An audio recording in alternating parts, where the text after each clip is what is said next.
우리 좀 화면 상태가 고르지 않아도 그대로 진행하도록 합시다. 자, 마태복음 오늘 15장 네 번째 강의입니다. 이제 세 번 지난 3시간에는 세상 종교 지도자인 우리 이 인간들의 그 종교 지도자들, 그다음에 우리 이제 두 번째로 참된 종교 지도자인 예수, 그 중에 이제 오늘 첫 번째로 철저한 회개, 깊이 판 주초의 의미를 한번 마태 15장 10절로 20절입니다. 우리 같이 봉독하도록 하겠습니다. 무리를 불러 이르시되 듣고 깨달으라. 입에 들어가는 것이 사람을 더럽게 하는 것이 아니라 입에서 나오는 그것이 사람을 더럽게 하는 것이니라. 이에 제자들이 나와 가로되 바리새인들이 이 말씀을 듣고 걸림이 된 줄 아시나이까? 예수께서 대답하여 가라사대 심은 것마다 내 전부께서 심으시지 않은 것은 뽑힐 것이니 그냥 두어라. 저희는 소경이 되어 소경을 인도하는 자로다. 만일 소경이 소경을 인도하면 둘 다 구덩이에 빠지리라 하신대 베드로가 대답하여 가로되 이 비유를 우리에게 설명하여 주옵소서. 예수께서 가라사대 너희도 아직 깨달음이 없느냐? 입으로 들어가는 모든 것은 배로 들어가서 뒤로 내어 버려지는 줄을 알지 못하느냐? 입에서 나오는 것들은 마음에서 나오나니 이것이야말로 사람을 더럽게 하느니라. 마음에서 나오는 것은 악한 생각과 살인과 간음과 음란과 도적질과 거짓 증거와 회방이니 이런 것들이 사람을 더럽게 하는 것이요 씻지 않은 손으로 먹는 것은 사람을 더럽게 하지 못하느니라. 아멘. 자, 오늘 15장 우리가 지난 3시간 세상 종교 지도자인 서기관과 바리새인들 그리고 제사장과 대제사장들 9절까지 이렇게 봤고요. 오늘은 이제 두 번째로 참된 종교 지도자인 예수님에 대해서 마지막 이제 39절까지 되겠죠. 거기에서 이제 세 가지입니다. 참된 종교 지도자는 먼저 속을 깨끗이 하는 게 참된 종교 지도자다. 두 번째, 이방 여인을 고치셨고 질병 이후의 기적이 나타났다라고 하는 것인데, 오늘 이제 속을 깨끗이 한다라는 것에서 세 가지를 제시를 했는데, 세 가지는 이제 다음 3시간 1시간씩 이렇게 말씀을 드리도록 하고요. 오늘은 속을 깨끗이 한다라는 전반적인 늘 말씀드렸던 철저한 회개, 깊이 판 주초라는 이러한 그 제목을 가지고 한번 생각을 해보도록 합니다. 자, 우리는 신앙이 무엇인지부터 정확하게 알아야 합니다. 신앙의 시초를 시작을 알지 못하면 앞에서 말씀드린 그러한 일들만이 신앙인 줄을 알게 될 뿐입니다. 다시 말하면 우리가 교회 다니고 그냥 주일날 나와서 주일 성수하고 11조하고 감사한금하고 교회 행사 참석하고 교회 이런저런 일에 함께 하면 다 신앙인 줄 아는데 그게 아니다 이 말입니다. 처음 시초 아주 기초죠. 기초를 알지 못하면 잘못된 신앙, 우리가 앞에서 말했던 세상 종교 지도자들의 어떤 그런 내용들, 그것이 진짜인 줄로 안다라고 하는 것입니다. 자, 그러면 하나님이 원하시는 신앙이 아닌 인간적인 욕망의 신앙일 뿐인데도 그것이 그래야 되나? 그것이 진실한 신앙인 줄 착각하여 살아갈 수밖에 없다라는 인간의 그 안타까운 모습, 참으로 무엇이 옳고 무엇이 그런 줄 알지 못하는 이러한 상황. 오늘날에도 지금 오늘 지금 이 시간까지도 지금 난리법석이죠. 대통령을 탄핵시키기 위해서 난리법석입니다.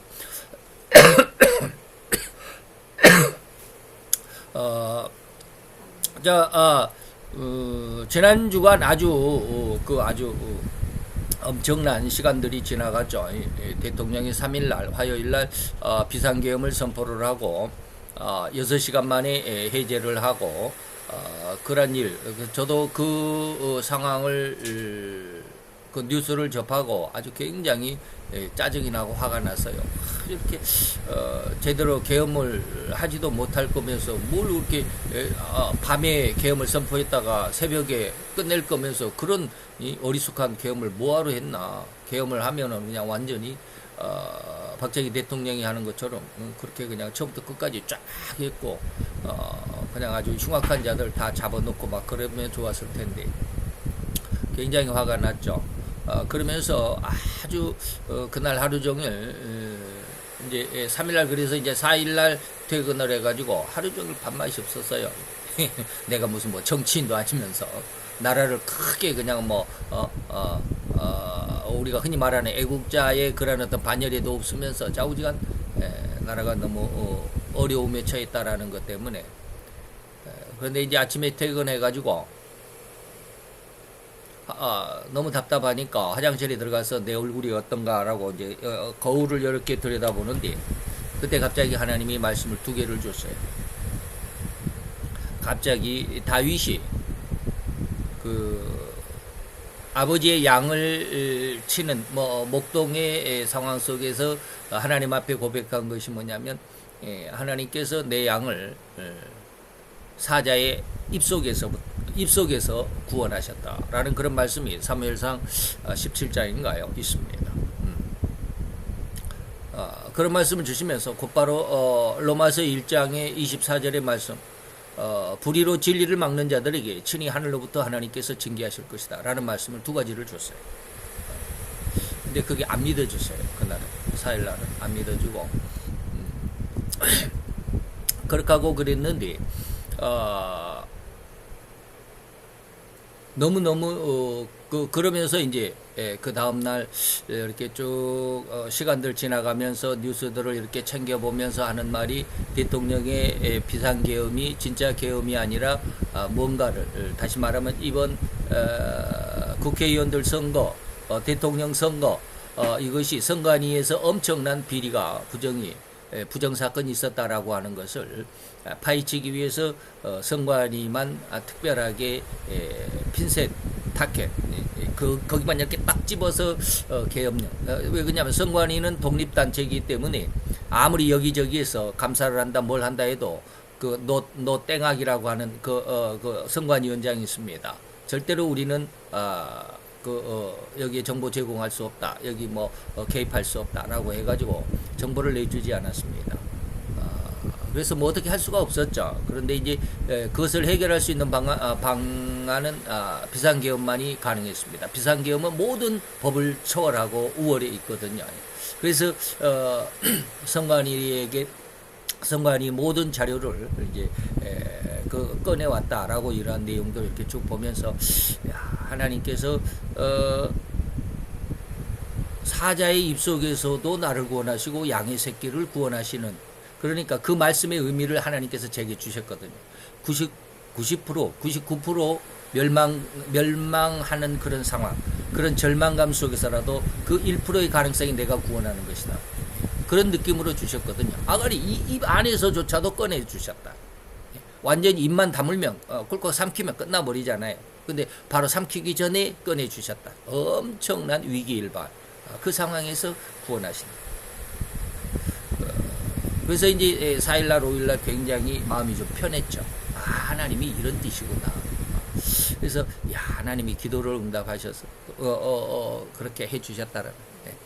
그런데 이제 뭐 5일 6일 난리법석이었죠. 이제 대통령이 불법 계엄을 했기 때문에 이건 내란죄다. 뭐 내란죄가 어떤 사람들은 내란죄가 아니다라고 이렇게 이야기를 하는데 어쨌든지 또 탄핵을 한다고 그래가지고 어제 또 엄청 마음이 힘들었습니다. 하나님이 사자의 입안에서 구원하신다라고 그랬는데 또 이렇게 힘든가? 탄핵이 되면 192석의 야당 거기에서 8표, 200표가 나와야 되거든요. 근데 이제 국힘당에서 108석이기 때문에 거기서 8명만 넘어가면 난리죠. 그런데 거기에 대표 한땡훈이가 우리는 대통령 탄핵을 시킬 거다라고 이렇게 대통령과 이제 맞서고 나니까 이제 난리법석이죠. 그 한땡훈 대표의 계열이 20명입니다. 20명이 그 중에 한 20여 명 되는데 한 15명이 동조를 했습니다. 대통령 탄핵시키고 대통령을 끌어내려야 된다. 그러니 뭐 6일날, 7일날 아주 마음이 힘들었죠. 저도 그런 걸 보면서. 근데 하나님이 이렇게 99%의 그런 어떤 멸망과 절망 상황 속에도 구원하신다고 그랬는데 도대체 이 상황을 어떻게 해결해 가실래나 너무너무 힘들었습니다. 어제 토요일 오후 5시에 탄핵 투표를 했었죠. 예. 근데 6일, 7일 그러니까 그냥 너무너무 힘들었습니다. 근데 이제 7일 날 이제 오후 이제 5시에 국회의원들 탄핵 투표를 하는데 오전쯤 지나서 오후 뭐 될 그런 시간 몇 시인지는 정확히 모르겠지만 극적으로 뭐 여러 가지 말이 많이 나왔지만 극적으로 그 한땡훈 대표를 제외한 친한계의 15명 중에 거의 대부분이 대통령 탄핵은 안 된다라고 선언을 했습니다. 그래가지고 결과적으로는 그 투표를 안 하고 108명이 투표를 안 하고 다 나왔습니다. 근데 그 중에 한두 명인가 그 투표를 했습니다. 다시 들어가가지고 그런 내용들은 놔두고 그러면서 하나님이 이게 하나님께서 내게 주셨던 말씀의 그 응답이 아닐까라는 그런 느낌을 받습니다. 90% 아니 99%의 멸망 가운데 그 위기 일발 상황 속에서 하나님은 그를 끌어내시고 그를 구원하시고 그래서 하나님이 사무엘상의 그 17장의 내용을 내게 응답으로 주셨나. 근데 이제 한 개 남은 것은 뭡니까? 불의로 진리를 막는 저들에게 하나님께서 하늘로부터 친히 저들을 징벌하실 거야 라고 하시는 로마서 1장 24절의 말씀입니다. 그것이 저는 이루어질 거라고 믿습니다. 지금 일주일 동안의 상황 속에서 하나님이 사무엘상 17장을 말씀하셨고 그대로 이루어 가셨으니까 정말 위기였죠. 지난 한 주간 동안 뭐 정치인 윤석열 대통령도 그랬겠지만 저를 기도하는 저도 너무 힘들었습니다. 내가 뭐 크게 나라를 위해서 애국하는 그런 어떤 것도 아니지만 제 마음이 그랬습니다. 이런 상황 속에서 수많은 사람들이 제가 왜 이런 이야기를 하느냐면 오늘 제목이 공교롭게도 그렇습니다. 철저한 회개 깊이 판 주초. 그래서 지난 일주일 동안을 제가 지나오면서 3일날 밤에 계엄, 그 다음에 4일날 새벽에 계엄 해제, 그러면서 4일날 제가 그 뉴스를 접하고 마음이 너무 힘들었을 때 하나님께서 그 말씀을 주셨고, 그랬으면 마음이 이제 4일날 오후부터 편안해져 가지고 하나님을 믿는다. 제가 우리 딸내미 카톡에도 그런 걸 썼습니다. 하나님께서 이렇게 말씀을 주셨는데 나는 그렇게 될 걸로 믿어 라고 이렇게 올렸는데, 이제 5일 지나면서 6일부터 이제 대통령 탄핵을 그냥 뭐 하고 저거 한다고 그러니까 너무 또 하나님의 말씀이, 그 말씀을 믿고 기다려야 되는데 내 마음이 왜 이렇게 힘든가? 왜 이렇게 세상의 세파이 이렇게 흔들리고 이렇게 이리 바람 불면 이리 흔들리고 저리 바람 불면 저리 흔들리고, 이게 믿음일까? 하나님의 말씀을 믿어야 되는데 왜 그럴까라고 하는데 느낌이 하나 왔습니다. 이게 바로 그 말. 이거는 물론 마태 7장 21절에서 24절까지 내용입니다. 그 두 건축자에 대한 내용이잖아요. 주초를 깊이 파고 건축을 한 사람과 그냥 모래 위에 집을 건축한 사람의 모습. 근데 그런 상황 속에서 하나님이 느끼게 깨닫게 하시는 것이 뭐냐면, 네가 뿌리가 깊지 않아서 깊이 판 주초 위에 세운 건축물은 어떠한 바람이 불고 비가 내리고 홍수가 난다 할지라도 흔들리지 않잖아. 근데 너는 지금 마음이 흔들리고 있다라고 하는 것은 너는 네 믿음의 깊이가 깊지가 않아 라고 하는 그런 느낌을 주셨어요. 그래서 오늘 이것이 바로 우리들이 내 신앙은 정말로 진실한 신앙이다 라고 생각하고 있었는데, 세상의 세파 속에 그저 이리 가면 이리 바람이 불면 이리, 저리 바람이 불면 저리 흔들리는 일 모습으로 우리는 살아가고 있더라라고 하는 것입니다. 그래서 이러한 상황에 우리가 떨어지지, 그것은 이제 물론 하나님이 신앙의 과정이야 라고 이렇게 말씀하시기도 했습니다. 베드로도 그랬잖아요. 내가 예수님 죽기까지 지켜드릴게요 했다가 예수님 부인하고 또 뭡니까 성경에 보면은 저주하고 막 그러잖아요. 이런 상황, 그건 신앙의 과정 중에 있다. 그래서 지난 일주일 동안 그런 몇 가지의 은혜를 많이 얻었습니다. 이게 바로 이제 오늘 말씀에 그 줄기가 되는 줄은 저는 몰랐었는데 어젯밤에 이제 제가 오늘 그 설교 이제 그 파워포인트 정리하면서 공교롭게도 제목이 바로 이거였어요. 그래서 참 공교롭다라는 그런 생각을 해보는데 지나갑시다. 자, 이런 상황을 직접적으로 기록해 놓은 기록이나 내용은 복음서에는 없지만 사도 바울은 너무도 적절하게 로마서 7장에 기록해 놓았습니다. 보통 우리 신앙계에서는 철저한 회개라고 그렇게 말하고 있습니다. 철저하게 회개를 해야 된다. 이것이 바로 이제 마태 7장에서는 주초를 깊이 파라라고 그런 것과 사도 바울은 로마서 7장에 이렇게 이야기합니다. 과연 이 철저한 회개라는 것이 과연 무엇을 의미하느냐? 정확하게 알아야만 우리의 신앙, 처음에 시작했습니다. 신앙의 시초, 기초를 알지 못하면, 시초 그러니까 좀 시작점인 거 우리가 알겠는데, 신앙의 시초, 기초, 시초라고 그냥 놉시다. 이걸 알지 못한다면 우리의 신앙이 정확하게 성장하지 못한다. 그래서 이러한 철저한 회개는 몇 단계의 절차, 곧 회개 과정이 있다는 것까지도 우리가 이 시간에 한번 살펴보자. 저는 이제 네 단계로 이렇게 먼저 제시해드립니다. 여기서 이제 제가 이제 지난 일주일 동안 방금 말씀드렸던 내용을 이렇게 좀 살펴보면 더 넣으면 네 단계가 아니라 조금 더 그 안에 추가할 수 있는 단계가 있지만 제가 지금까지 한 40년 영의 은혜를 알면서부터 거의 한 25년 이 정도 상황에서 은혜는 지금 네 가지입니다. 그래서 그 네 가지를 물론 예전에도 한번 말씀을 드렸지만 다시 한번 살펴보도록 하겠습니다. 첫째는 이제 교회에 들어왔을지라도 아직 죄를 회개하기는커녕 깨닫지도 못한 그런 단계입니다. 자, 교회에 들어왔는데 죄를 회개하기는커녕 내가 죄인이다라는 사실조차도 깨닫지 못하는 그런 단계. 아직은 나는 잘난 사람이야. 뭐 이런 것입니다. 그래서 신앙이 무엇인지도 몰라. 죄가 무엇인지도 몰라. 하나님이 그저 내가 이제 교회 다니니까 하나님께서 내가 예수의 이름으로 뭐 세례를 받았으니까 나를 하나님께서 축복해 주실 거야. 나는 이제 잘 될 거야. 우리가 수많은 종교들 중에서 복을 빌지 않는 종교는 없습니다. 근데 그 모든 종교들 복을 빌면서 무엇을 생각합니까? 환난은 절대로 생각하지 않습니다. 근데 지난 주간 하나님께서 제게 일주일 동안 그 엄청난 마음에 너무너무 심각하게 고민이 많았습니다.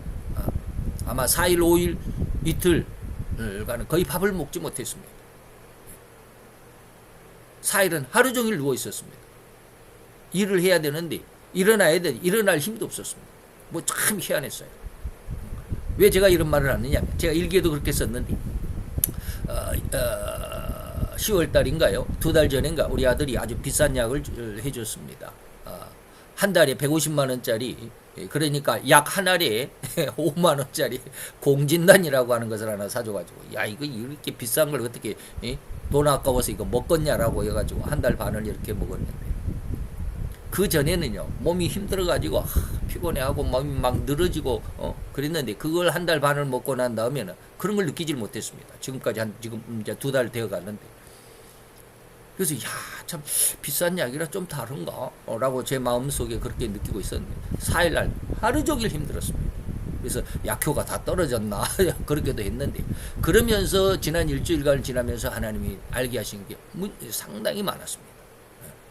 그래서 우리 인간들의 모습 안에서 우리가 아직은 죄를 회개하기는커녕 깨닫지도 못한 그런 단계 속에서 우리가 성장해야 되는, 그래서 이제 제가 아까 우리 제목에서 깊이판 주초, 이건 철저한 회개다, 뭐 이런 내용들까지 쭉 그런 은혜들이 오늘 설교에 희한하게 좀 겹쳐질 수도 중복되고 중복되는 그런 내용이 될 수 있는 그런 은혜들이 있었습니다. 자, 예수님도 이런 단계, 이런 과정을 뭐라고 그랬느냐면, 초청은 받았지만 아직 예복을 입지 않는 상태다 라고 말했습니다. 또한 마태 13장에 보면 그물에 포획이 되어 있지만, 그물에 걸려 들어온 물고기는 있지만, 그러나 그 중에서 나쁜 물고기가 있어서 이 나쁜 물고기는 버려진다 라고 되어 있습니다.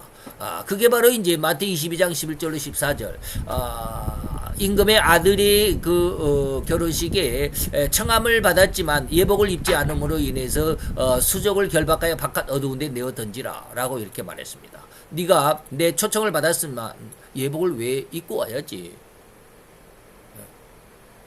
왜 그냥 입고 왔느냐? 그냥 일상복을 입고 왔느냐?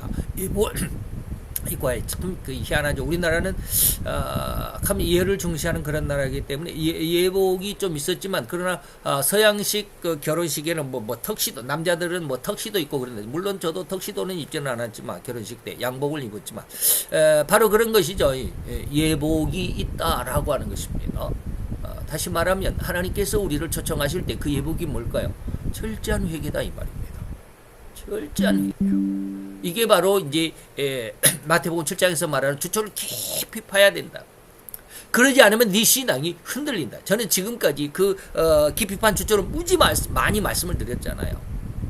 그런데 그것이 건축물로만 이렇게 생각했지 그것이 내 신앙이라고는 생각하지 못했어요. 그래서 지난 일주일 동안 하나님께서 내가 왜 이렇게 하나님의 말씀을 받았음에도 흔들릴까? 왜 마음이 이렇게 두근거리고 불안해할까? 대통령이 탄핵되면 어떨까? 그러면서도 어떤 사람이 묻더라고요. 어제 오후 5시에 투표를 하잖아요. 어제 오후 5시에 투표를 한다고 그랬습니다. 그런데 5시 전에 퇴근하시는 분이 저한테 물어요. 갑자기 차를 몰고 나가더니 딱 서더니 대통령 탄핵될까요? 안 될까요? 그래서 제가 그랬습니다. 안 됩니다. 탄핵 안 됩니다. 그때 그 자신감이 있었어요. 근데 그러기 전까지 엄청난 마음의 고민이 심했습니다. 근데 이렇게 흔들리지 않아요. 그러면서 하나님이 너는 아직 뿌리가 깊지 않다. 주초가 깊이 파서 거기에 뿌리가 깊어야 그 위에 세운 집이든지 나무든지 흔들리지 않잖아. 예복이 바로 그겁니다. 우리 신앙의 예복이 바로 그거다라고 하는 것입니다. 그래서 예복을 입지 않았기 때문에 다시 말하면 네가 초청을 받았지만 예복을 입지 않았기 때문에 너는 택함을 입지 못하는 거야 라고 이렇게 말하고 있잖아. 마태 13장에서 뭡니까? 각종 그물을 쳐가지고 각종 많은 물고기 이런저런 물고기들을 다 잡아들이지만 그러나 그물에 들이지만 그것을 좋은 것은 그릇에 담지만 나쁜 물고기는 뭐요? 내버린다. 나쁜 물고기가 뭐요? 예복을 입지 않았어. 철저한 회개가 없었어. 이런 뜻입니다. 그 초청과 그물은 복음이고요. 교회라고 해석할 수도 있습니다. 그래서 초청에 응해서 잔치에 교회에 오라고 그러니까 참석은 교회에 나왔기는 했어요. 다시 말하면 그물에 포획은 됐어요. 복음 안에 들어오기는 했다 이 말입니다. 그 복음에 의해서 교회에 나오기도 했다라는 것입니다. 그러나 이들의 결과는 택함까지 이르지 못했습니다. 택함에는 이르지 못했습니다. 여기에서 청함을 받은 자는 많지만 택함을 입지 못했다. 택함을 입은 자는 적다 않게 많은 사람이 택함을 받지 못했다. 이 그릇에 좋은 것은 그릇에 담아야 되는데 그릇에 담기지 못하고 쓰레기통에 내버려진다. 택함까지 이르지 못했고 좋은 물고기로 선별되지 못했다라는 것이죠. 즉 구원에는 아직은 이르지 못한 신자의 어떠한 신자의 상태, 이런 상태, 아직은 구원에까지는 이르지 못했다. 교회 나오면 다 구원받는 게 아니라 교회 나와서 훈련하고 그 믿음에 대해서 하나님 앞에 우리의 믿음이 점점 성장해가고 그리고 죄를 깨닫게 되고 이런 내용들이 이제 뭐 둘째, 셋째, 넷째 이런 단계다 이 말입니다. 그럼 아직은 뭡니까? 아직은 구원에 이르지 못한 그런 상황 상태가 첫 번째 단계입니다. 신앙의 성장 과정 중에서. 둘째는 뭘까요? 교회에 들어와서 성경 말씀을 그리고 성경을 설교를 통해서 또 성경 공부를 통해서 들으면서 다시 말하면 인간이 내가 죄인이라는 사실을 알게 되다. 이런 뜻입니다. 이게 이제 신앙의 두 번째입니다. 첫 번째는 죄가 뭔지도 모르고 죄 회개가 뭐야? 나는 뭐 남에게 나쁜지 남을 죽이는 살인죄도 아니고 남을 뒤통수를 후려치는 강도짓도 안 했고 말이죠. 도적질도 안 하고 그래. 나는 법 없이도 사는 사람인데 내가 무슨 죄인이야 라고 했던 그런 상황이 이제 성경 말씀을 통해서 설교를 통해서 성경 공부를 통해서 이것이 바로 내가 그런 윤리적이고 법적이고 도덕적으로 죄인이 아니라 할지라도 하나님 앞에 죄인이라는 사실 왜 죄인인가라는 것을 알게 된다 이런 뜻입니다. 그래서 성경이 말한 인간의 죄를 깨달아서 회개를 하는데 이를 마태는 10년 가난이라고 표현을 했습니다. 사도 바울은 율법을 깨달으면서 죄를 알게 된 이른바 법이 이름이 죄가 살아났다. 법이 이렇단 말은 뭐예요? 성경의 율법이 나를 너는 이것이 죄고 저것이 죄야. 제가 처음 하나님의 은혜를 알고 하나님을 만났을 때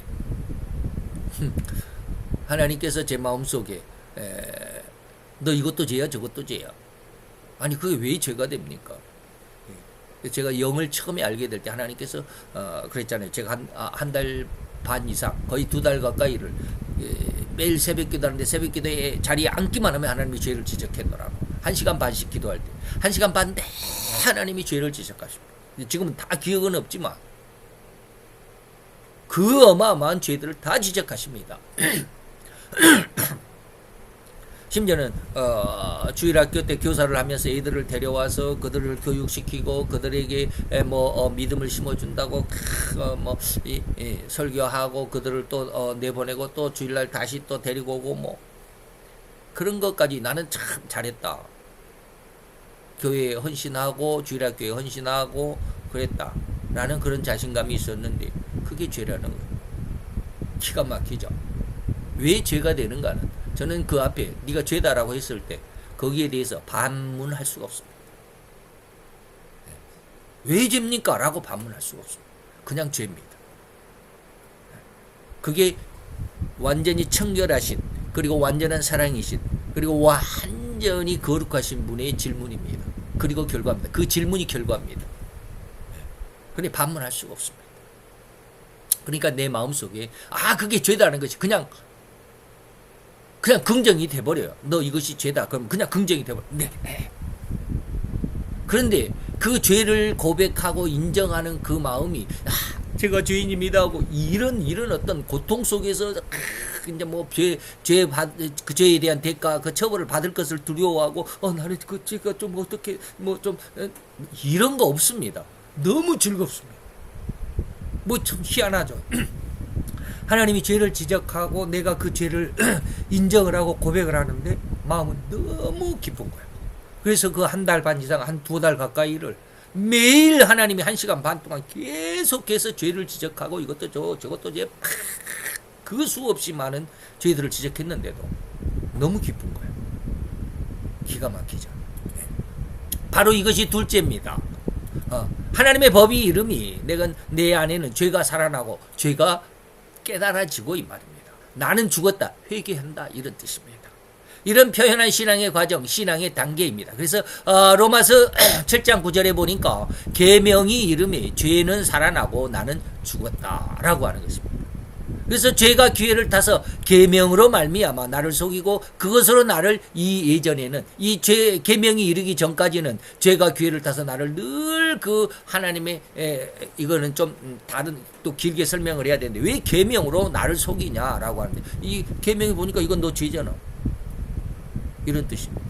하나님 앞에 성경의 말씀에 보니까 이건 너 죄야. 다시 말하면 내가 거짓말했다. 성경 거짓말했다고 그러는 건 죄라고 그랬는데 너 지금 이거 거짓말했잖아. 근데 네가 천국 가겠어? 이런 뜻입니다. 제가 한 번은 이제 청년 때 교회 가서 그때 기도 무지하게 할 때입니다. 신학교 다닐 때니까 신학생 때.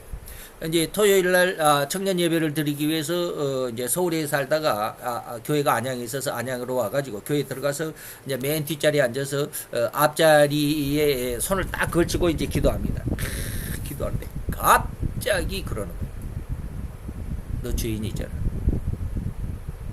너 죄를 쫙 기억하게. 너 이렇게 지목하는 것이 아니라 내 전체가 죄라는 거 딱 보여주고 너 죄인이잖아. 네 기도 누가 듣니? 너 정말 천국의 자녀니? 라고 묻는 거예요, 마음속에. 근데 나는 지금 이렇게 앞에 의자 등에 이렇게 딱 기대고 있으면서 기도를 하는데 그 순간에 내 영이 뒤로 그냥 발라당 넘어지는 거예요. 완전히 뒤로 그냥 한 대 꼰투 시합할 때 한 대 상대방이 빵 쳐가지고 한 대 맞고 그냥 뒤로 발라당 넘어지는 것처럼 뒤로 퐁 넘어지면서 그냥 얼마나 절망스러운지. 야, 내 기도 누가 듣나? 이게 바로 이겁니다. 마귀가 기회를 타서 계명으로 하나님의 말씀을 들이밀면서 나를 죽이는 거야. 너 이거 죄야.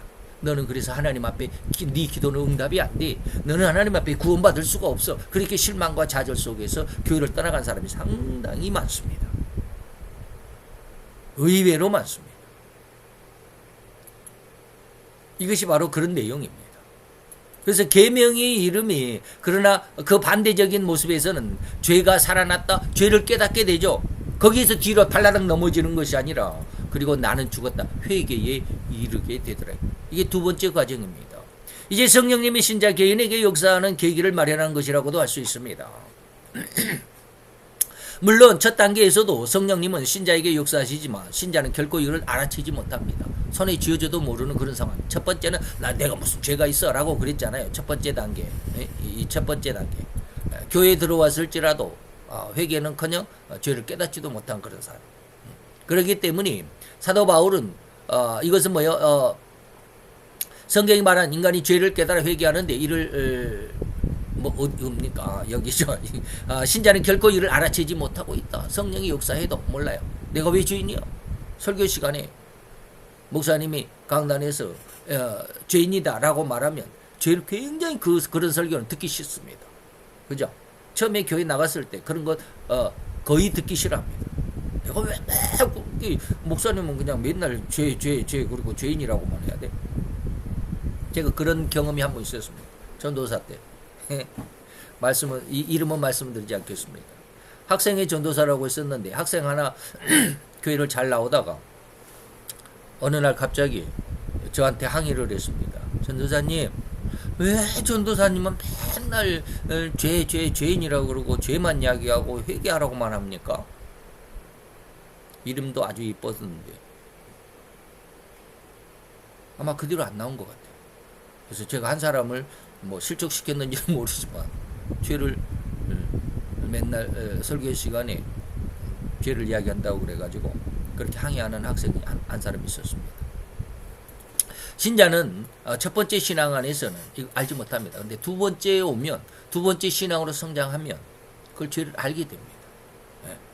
이는 세속적인 즉 죄악이 그를 강력하게 휘어잡고 있기 때문에 오로지 죄의 종된 모습으로만 살아갈 뿐이라는 그런 단계가 첫 번째 단계였죠. 이러한 상황에서 이제 신자가 성경을 듣게 되고 하나님의 말씀을 알게 되고 공부하게 되면서 하나님의 의도가 인간이 저지른 죄를 깨닫도록 하신다라는 이런 과정, 이게 이제 두 번째 단계죠. 이렇게 죄를 깨달은 신자는 결코 성령님이 인도하시는 죄를 회개하는 과정으로 이끌릴 수밖에 없다라는 의미입니다. 그래서 참 신자는 반드시 죄의 회개로 끌려갑니다. 이게 살아있는 생명의 그 아름다운 성장의 모습입니다. 세 번째입니다. 이제 그렇게 죄를 회개하고서 즐거움으로, 그리고 다시 말해서 죄가 용서가 되었고, 그래서 제가 아까 말씀을 드렸습니다. 제가 거의 2달 가까이를 하나님이 하루 계속 매일 1시간 반씩 죄를 책망을 하시지만 그것이 어떤 고통, 괴로움, 두려움이나 이런 것이 아니라 기쁨이었다. 죄가 용서되는 것이 즐거움과 기쁨이 됩니다. 하나님은 아까 말씀드렸습니다. 하나님의 질문이 곧 결과다. 제가 그런 말 조금 전에 했잖아요. 하나님이 너는 이거 죄다라고 했을 때 그것을 인정하는 순간 나의 모든 죄가 용서가 되는 거예요. 그래서 즐거움이, 하나님이 나의 죄를 지적할 때 그것이 즐거움이 되고 기쁨이 되는 겁니다. 그래서 2달 가까이를 지속할 수 있는 거죠. 회개하는 것을 지속할 수 있는 거죠.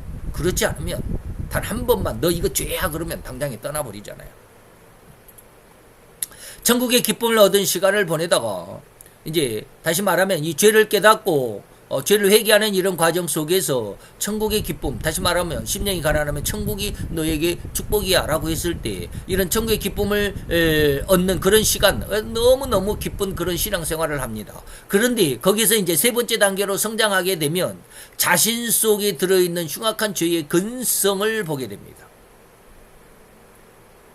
다시 말하면 쉽게 말하면 우리가 껍데기는 씻어냈지만 이 말입니다. 우리의 껍데기는 씻어냈지만 속마음은 아무에게도 드러내지 않잖아요. 그래서 내 말이 좀 거룩해지기도 하고요. 내 행동이 조금 다른 사람에 비해서 죄의 길로 가지 않고 좀 올바른 그런 모습으로 내 삶이 바뀌어지는 것 같지만 내 속마음에는 여전히 죄가 있다.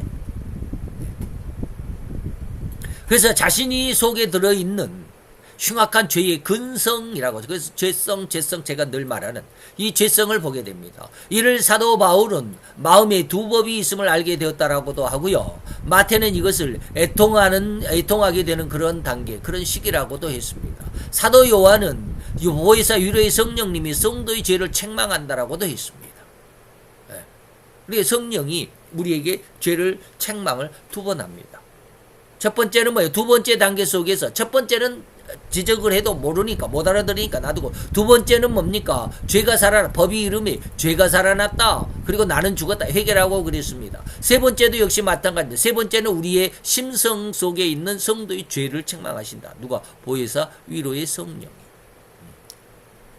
그래서 로마서 7장 15절로 24절 아주 중요합니다. 내 마음속에 두 가지 법이 있다.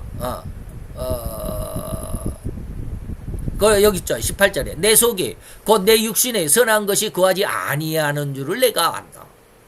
원하는 것, 말씀대로 살고 거룩하게 살고 하나님의 은혜 가운데 살고 싶기는 하지만, 원함은 내게 있지만 내게 선을 행하는 능력이 없다. 늘 죄악 가운데 있다. 그래서 내가 한 법을 깨달았어. 그 선을 행하기를 원하는 내게 악이 함께 있는 것이구나.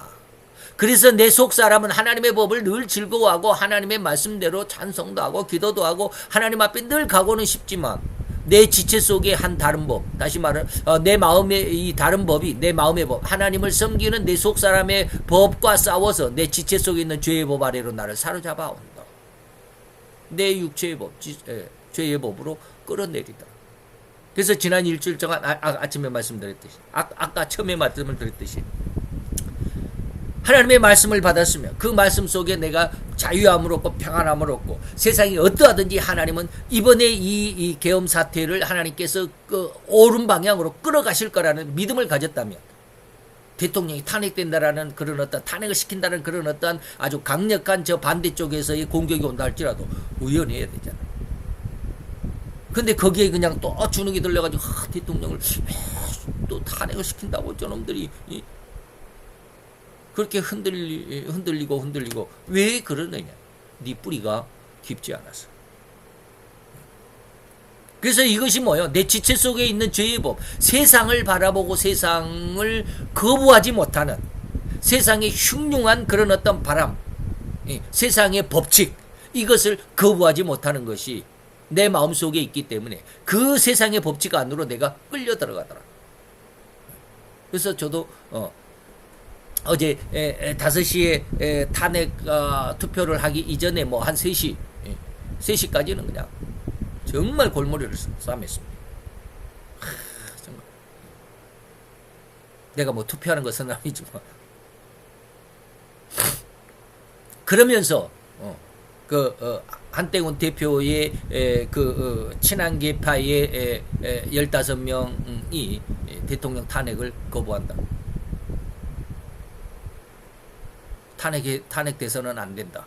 라고 이렇게 그 당론으로 정했다라는 말이 한 3시쯤에, 한 2시간 전쯤에 나왔을 겁니다. 그때 이제 괜찮고, 하나님의 말씀이 이렇게 이루어져 가는 거다. 과정이 너무 힘들지만 하나님의 법을 흔들려고, 예수님이 아기 예수로 태어났을 때 헤롯을 보내가지고 헤롯을 통해서 남자아이를 다 죽이려고 했을 때 하나님은 그 속에서도 하나님의 법을 탁 끄집어내시자. 예수님을 선택해서 피해라 라고 하신 그런 하나님의 핀포인트 구원작전. 사자 입에서도 다윗을, 그리고 양의 새끼를 구원하시는 그 한순간, 하나님이 이렇게 역사하시는구나. 지난 일주일 동안 아주 너무너무 드라마틱했습니다. 제 자신 개인적으로는. 자, 마태오 5장 4절에 바로 이러한 것을 애통하는 자다. 세 번째 단계다 이 말입니다. 그리고 요한복음 16장에서 보혜사 위로의 성령이 와서 우리에게 죄를 대해서 책망하신다. 아니, 애통하기 이전에 5장 4절이죠. 5장 3절에서는 10년간 회개가 있었는데, 성도들의 회개가 있었는데, 두 번째 단계에서, 여기는 지금 세 번째 단계죠. 두 번째 단계에서는 뭐라고 그랬습니까? 둘째는 제가 마태복음을 여기다가 대입을 안 시켰지만, 계명의 이름에 죄는 살아나고 나는 죽었다 라고 했을 때 이거 회개라고 그랬습니다. 그래서 이것이 바로 10년 가난입니다. 여기에서 이제 제가 뭡니까? 마태 5장 3절을 제시해드리지는 않았지만 이것이 바로 10년 가난이다 라고 그랬어요. 다시 말하면 회개했다 이 말입니다.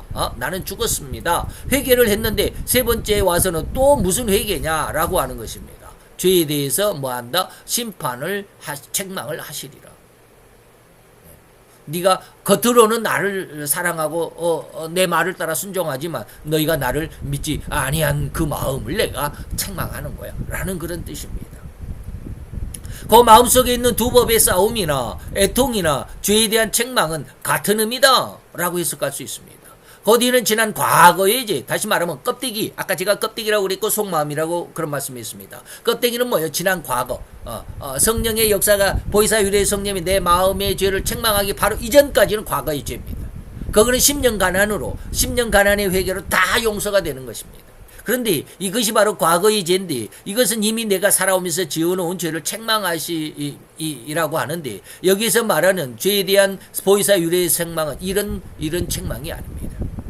그런 과거의 죄를 성령님이 책망하신 단계는 지난 둘째 단계 10년 가난의 단계 또는 율법을 깨달으면서 죄를 알게 되고 회개하는 그런 단계에 있을 회개가 회개입니다 라고 말하는 건데 이게 좀 뭐라고 그러는 게요 지금 이게 제가 썼어도 좀 이상하네. 이제 한번 읽어봤어야 돼요.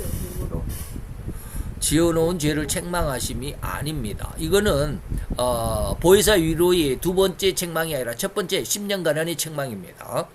네. 지어놓은 죄를 책망.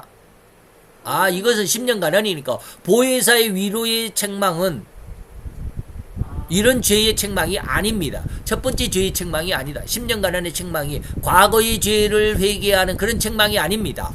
무슨 말 이해가 됩니까? 그거 보혜사 위로의 성령이 죄에 대해서 책망하시는 이 책망은 10년 가난의 죄. 다시 말하면 죄를 성령님이 책망하시는 이런 단계는 과연 앞에서 말한 지난 앞에서 그래야 되는데 둘째 앞에서 말한 둘째 단계 10년 가난의 단계 또는 율법을 깨달으면서 죄를 알게 되고 회개하는 그런 단계에서 있는 회개가 아닙니다. 그런데 회개가 그런 회개가 그래서 여기에서 내가 헷갈렸네요.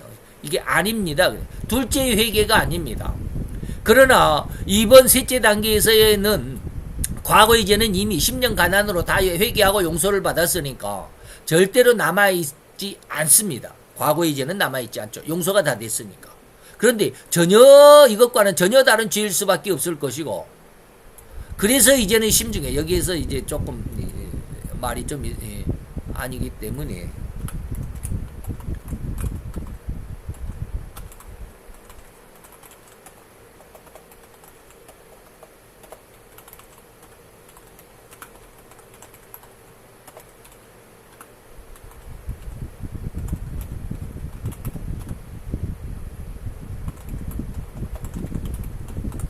이렇게 해야 되겠죠.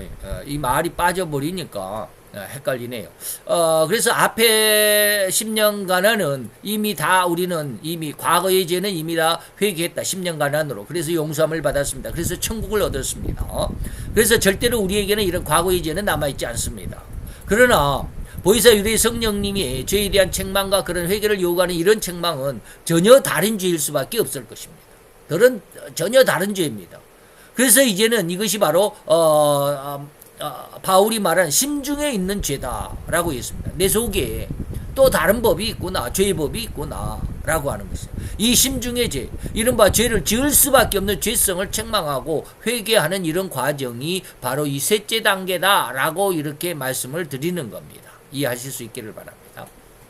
마지막 네 번째입니다. 방금 앞에서 언급해드린 로마서 7장을 이어서 로마서 8장의 내용이 결코 세상의 그 어떤 것들일지라도 이렇게 성장한 성도를 건드리지 못하는 완전한 인격, 완전한 신앙을 갖춘 자라고 하던 그런 심성, 그런 신앙의 단계입니다.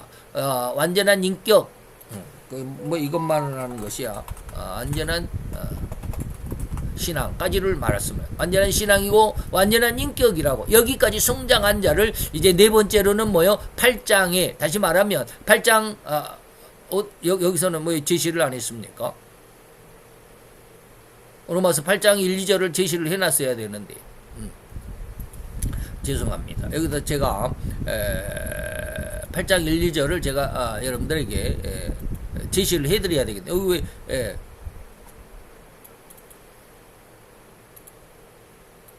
로마서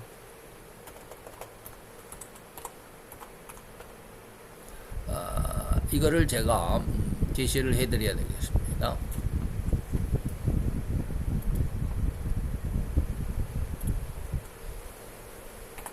요거를 로마서 8장 1, 2절을 여러분들에게 제가 제시를 먼저 해드려야 이 말씀이 무엇인 줄 알 수가 있겠죠.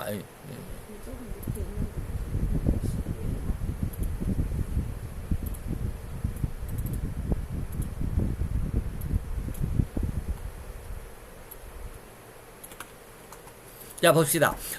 네 번째 단계는 어떤 뜻이냐면, 방금 이제 7장에서 내 속 사람이, 내 속에 있는 내 속 사람의 법과 내 속에 또 육체의 법, 지체의 법, 죄의 법이 있는데 그 죄의 법이 나를 항상 죄의 법 아래로 나는 하나님을 섬기고 하나님을 의지하고 하나님 앞에 찬양하고 신앙 속에 올바름 속에 신앙의 정확한 신앙의 정확한 위치에 있고 싶지만 그러나 세상의 바람이 나를 가만두지 않더라.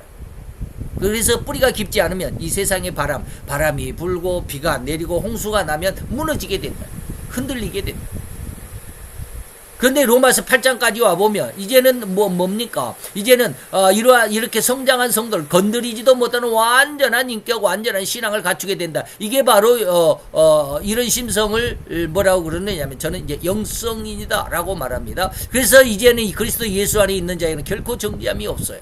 그래서 그리스도 예수 안에 있는 무엇이 생명의 성령의 법이 너를 죄와 사망의 법에서 해방했다라고 하는 것입니다. 이러한 자를 요한일서에서는 뭐라고 그랬느냐면 이러한 자는 뭐야? 악한 자가 만지지도 못한다. 곧 앞에서 언급해드린 로마서 8장 31절로 39절까지의 은혜를 얻은 자가 되었다라는 의미입니다. 로마서 8장 죄송합니다.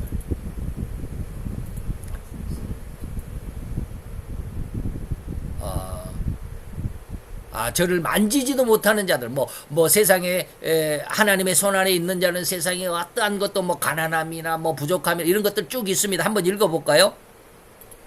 한번 읽어보도록, 로마서 8장 31절, 여기에 대해서입니다. 81절 그런즉 이 일에 대하여 우리가 무슨 말하리요? 만일 하나님이 우리를 위하시면 누가 우리를 대적하리요? 자기 아들을 아끼지 아니하시고 우리 모든 사람을 위하여 내어주신 이가 어찌 그 아들과 함께 모든 것을 우리에게 은사로 주지 아니하시겠느냐? 누가 능히 하나님의 택하신 자들을 송사하리요? 의롭다 하신 이는 하나님이시니 누가 정죄하고 누가 우리를 정죄하겠느냐 이 말이죠.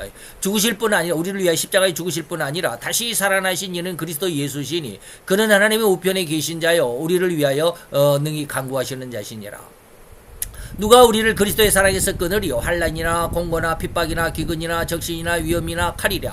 기록된 바 우리가 종일 주를 위하여 죽임을 당케 되고 도살할 양같이 여김을 받았나이다 함과 같으니라. 그러나 이 모든 일에 우리를 사랑하시는 이로 말미암아 우리가 넉넉히 그 흉악한 상황 속에서도 이긴다.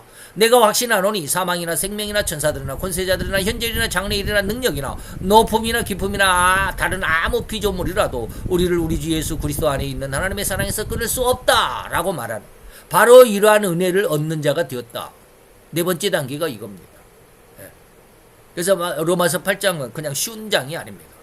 그리고 아무렇게 그냥 막 설교해도 되는 그런 장이 아닙니다. 시작이 없으면 시초가 되어 있지 않으면 이런 설교를 아무리 들어도 첫 번째 단계에서는 죄를 지적하는 것조차도 듣기 싫어하는 것처럼 뭔 말인지는 모릅니다. 저는 지난 한 주간 동안에 하나님의 말씀을 받았음에도 왜 내가 이렇게 흔들리는가 고민했다. 그래서 하나님이 주신 말씀이 네 뿌리가 깊지 않다. 그렇게 성장해버린 성도는 이제 다시는 죄의 공격에 휩싸이지 않습니다. 그래서 사도 바울은 고린도 교회에 이렇게 선포하기도 했습니다. 하나님께서 그리스도 예수의 얼굴에 있는 하나님의 영광을 아는 빛을 우리 마음에 비추셨다. 하나님께서 우리에게 이 은혜를 주셨습니다. 예수 그리스도에 있는 하나님의 영광을 아는 빛. 예수님이 변화산상의 얼굴이 빛난 그 어떤 의미. 베드로와 요한이 그것을 보고 얼굴을 가렸던 것처럼 말이죠. 또 모세가 40일 시내산에서 하나님과의 교제 후에 얼굴이 빛난 것 때문에 수건을 가렸던 것처럼 말이죠. 그런 의미가 무엇인 줄 알게 될 거예요. 우리가 이 보배를, 이러한 하나님의 은혜를 질그릇에 가졌다. 우리 인간의 육신의 이런 연약함, 흔들리고 계속해서 흔들리고 이러면 이렇고 저러면 저러는 이런 상황 속에서 그런 은혜를 우리가 주었다 이 말입니다. 넘어갑시다. 곧 죄가 또는 마귀의 공격이 엄청나게 흉흉하고 강력하게 몰아쳐올지라도 결코 이런 성도에게는 이제는 이렇게 네 번째 단계까지 영성인이 된 자들에게는 흠집 하나 낼 수 없을 정도로 이제 결코 흔들리지도 않습니다. 나중에 8장에 로마서 8장 이제 오늘 31절부터 있는데 거기에 그 위에 보면은 환난 중에서 그런 환난이 오면 오히려 성도는 영성인은 기뻐한다. 기가 막힌 말이 있습니다. 흠집 하나 낼 수 없습니다. 아무런 가치, 세상에 그것은 아무런 가치도 아무런 효과도 얻을 수 없을 뿐임. 그 세상과 죄와는 절대로 별개의 삶을 살아갈 수 있는 자가 온전한 신앙이라는 그런 의미고, 바로 이러한 신앙 성장의 과정을 철저하게 경험하고 체험함으로 인해서 체험함으로 성장해온 이 온 과정들을 우리는 철저한 회개다라고 이렇게 말하는 것입니다. 이렇게 철저한 회개를 완벽하게 이루어내고 체험적으로 경험한 자만이 진실로 하나님의 가장 원하시고 하나님이 요구하시는 그런 신앙이라고 할 수 있을 것입니다. 신앙은 절대로 이런 하나님의 영광을 찾아가면서 하나님의 영광만을 목표로 믿음을 키워가는 것이 바로 신앙의 성장 과정입니다. 거기에는 절대로 앞에서 언급해드린 이러한 죄성과 탐욕 등은 1점이라도 용서되어서는 안 된다라는 전제를 반드시 기억하고 있어야만 합니다. 이걸 지켜야만 합니다. 다시 말해서 신적인 것과 인간적인 것이 무엇인지부터 확실하게 구분할 수 있어야만 신앙의 길을 안다, 안전하게 시작할 수 있다라고 말할 수 있습니다. 우리는 다음 세 가지를 통해서 그 영적인 것과 인간적인 것을 구분할 수 있는 최소한의 은혜가 되었으면 합니다. 다음 3시간이 조금 생각해보자 라고 그런 내용들인 것 같습니다. 여기 제가 이 세 가지를 제가 지금 기억이 얼른 안 나네요. 너무 오래전에 해놔서. 그래서 우리에게 있어서 가장 중요한 것은 뭡니까? 네가 먼저 돌이켜라. 무슨 말인지 이해가 되시죠? 네가 먼저 복음으로 돌이키고 네가 먼저 신앙으로 돌이켜서 신앙에 굳건히 선 다음이 그때야 비로소 전도가 가능해. 네 형제를 그때야 비로소 굳게 할 수 있어. 곧 먼저 된 자는 왜 이게 느려져요? 곧 먼저 된 자는 무엇보다도 먼저 자기 자신을 스스로 정결케 한 후에 이웃하는 자들을 신앙으로 인도해 드릴 수 있다는 것입니다. 그래서 먼저 하나님의 뜻을 안자고, 그래서 먼저 하나님의 뜻을 본 자라는 의미로 선지자고 선견자라고 하는 것입니다. 그래서 철저한 회개라고 하는 것, 주철을 깊이 판단하고 하는 것. 오늘 본문 안에서 우리가 이렇게 그 제목으로 드렸지만 참된 종교 지도자의 첫 번째 단계가 뭐라고요? 속을 깨끗이 한다라는 그 의미를 잘 한번 이해했으면 좋겠습니다. 그래서 그 세 가지를 다시 한번 이제 앞으로 3시간 동안을 생각해 볼 수 있기를 바랍니다. 기도합시다. 할렐루야. 주님, 오늘도 여호와의 귀한 은혜와 은총을 감사드리나이다. 주의 영광 앞에 있는 사랑하는 귀한 아들과 딸들, 오늘도 아버지 하나님 앞에 세상을 살아가면서 세상의 삶의 모습 안에서 또한 하나님의 영광을, 하나님의 귀한 뜻을, 하나님의 우리에게 요구하시는 귀한 요구를 느끼고 깨닫고 거기에서 하나님의 영광을 향한 가장 아름다운 신앙의 결심과 성장함과 인도함을 받는 은혜의 역사가 있어진 줄로 믿습니다. 주의 은혜 가운데서 하나님이 선이 온전히 기뻐하실 만큼 귀한 신앙의 모습으로 나아가는 저들의 모습이 되기를 원하고, 또 이 모든 은혜 가운데 함께하기를 원하는 모든 자들의 심성들이 되기를 원하고, 하나님 인도하실 줄을 믿고 예수 그리스도 이름으로 감사와 기도드려 싸움나이다. 아멘.